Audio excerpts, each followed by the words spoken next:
ఇక్కడ వరకు నిర్మాణం అయిపోయింది. అయితే ఇది ఒకటైతే మన తెలంగాణలో ఈ యాదగిరిగుట్ట ఇంత ప్రాకారం లెవెల్స్ ఎక్కడ ఏ టెంపుల్లో లేవు. మన ప్రాంతంలో అందులో మన కాన్స్టిట్యున్సీ లోపల మన దేవాలయం ఉండడము మన అదృష్టం. కాబట్టి పూర్తిగా మీరు చదువుకున్నారా? మీరు చదువుకున్నారా? అందరు మీరు చదువుకున్నారా? చదువుకున్నారా? మీరు చదువుకున్నారా? అందరు మీరు చదువుకున్నారా? పంతులు మీకు కూడా చెప్తాను. మీకు పంతులకు లేకనే సమస్య వచ్చింది దేశం. పంతులకు లేకనే సమస్య వచ్చింది దేశం. పంతులకు లేకనే సమస్య వచ్చింది దేశం. అంటే మీరు ఇంత చెప్పిందని మీరు చెప్పకముందే మొత్తం చెప్పగలుగుతానండి మొత్తం. అంటే మీరు ఇంత చెప్పిందని మీరు చెప్పకముందే మొత్తం చెప్పగలుగుతానండి మొత్తం. ఎవడని అడిగితే 10,000 ఇవ్వడు మా హిందూ.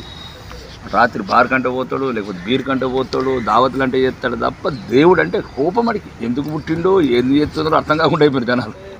ఎవడని అడిగితే 10,000 ఇవ్వడు మా హిందూ.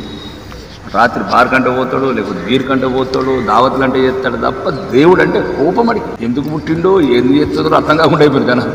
ఎందుకు పుట్టిండో ఎందుకు చేస్తుందో అర్థం కాకుండా అయిపోయారు జనాలు. ఎందుకు పుట్టిండో ఎందుకు చేస్తుందో అర్థం కాకుండా అయిపోయారు జనాలు. ఇప్పుడు చూడు అంత మంచి దేవాలయం ఉంది మీది. నేను 34 సార్లు వెళ్ళి ఇప్పటికి ఒక్క మనిషిగా రాలేదు. దేవుడు ఏదైనా కావచ్చు,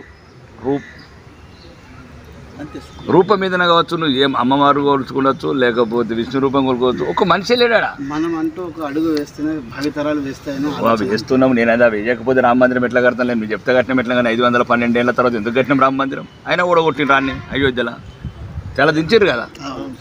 కొండూరు కూడా తీస్తారు, ఆరుమూర తీస్తారు, అంటే ఆరుమూర తీస్తారు, అంటే ఆరుమూర తీస్తారు, అంటే ఆరుమూర తీస్తారు. అంటే చెప్పేది అంటే మన డొనర్ ఛానల్ చూస్తావా మసీదులు ఎట్లా, మందిరాలు ఎట్లా?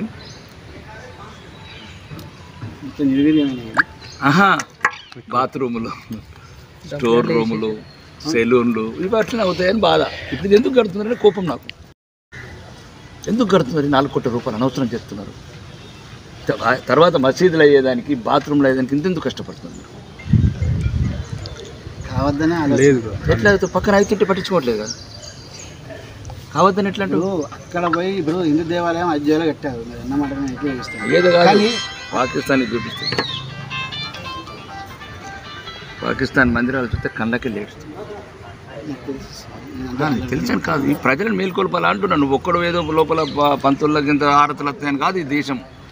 బాపనుల గురించి, రాకేష్ రెడ్డి గురించి లేదు ఈ దేశం. అంటే మీకు చెప్పలేను. ఇప్పుడు మీరు మామూలు గ్రామ ప్రజలు, మామూలు పంతులు, వేదాలు చదివినప్పుడు ఒక జాతికి నిర్వీర్యమైన కాదు. మనం ఇడ్లీ లేపే బదులు జాతిని చైతన్యపరచు. ఇప్పుడు నేను ఒక ఊరికి వెళ్ళాను, నికాల్పూర్